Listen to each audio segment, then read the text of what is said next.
Today we're going over the AVAPOW 600 amp starter. So there's all kinds of pamphlets and stuff like that in here. I just kind of want to go through it really quickly. You can charge this in your car, like with a cigarette lighter. This is the part that gets connected to the car, okay?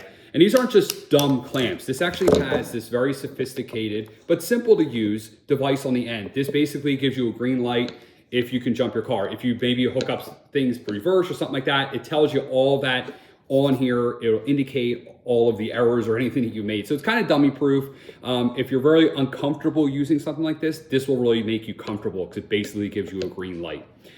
It does have a boost button here. This is basically needed. Sometimes you need to boost it to give it a little more power if the battery is really dead or it's something big. But this should jump really anything. This will jump up to a 12-liter diesel engine. So whatever you have, it's probably smaller than that.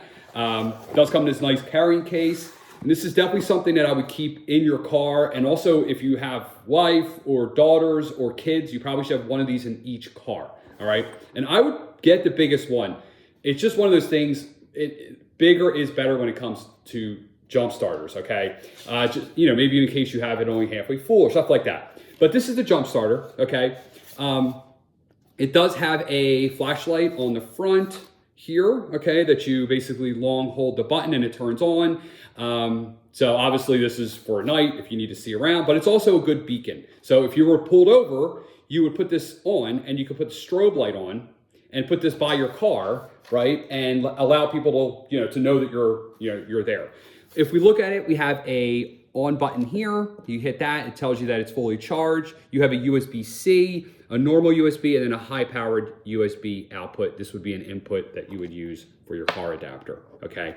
Obviously, it's a nice carrying case. It's plastic, super lightweight, okay? And it's got a bunch of protections also built into it. So back to my original point, if you're not comfortable using something like this, I'll just go over. I mean, it has reverse polarity protection, which is basically if you connect the positive to the negative on the battery and reverse it. If you maybe clamp it together, it'll also detect that and stop.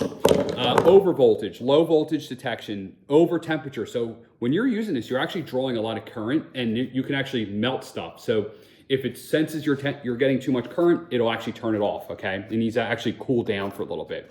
Short circuiting, over current, over load protection, spark proof protection, et cetera, et cetera. Spark proof is when you connect them, okay? So this is definitely something, if you don't have this one specifically, pick one of these up. Always have one of these in your car. It's a really good idea, but I really like this one. This is from AVAPOW.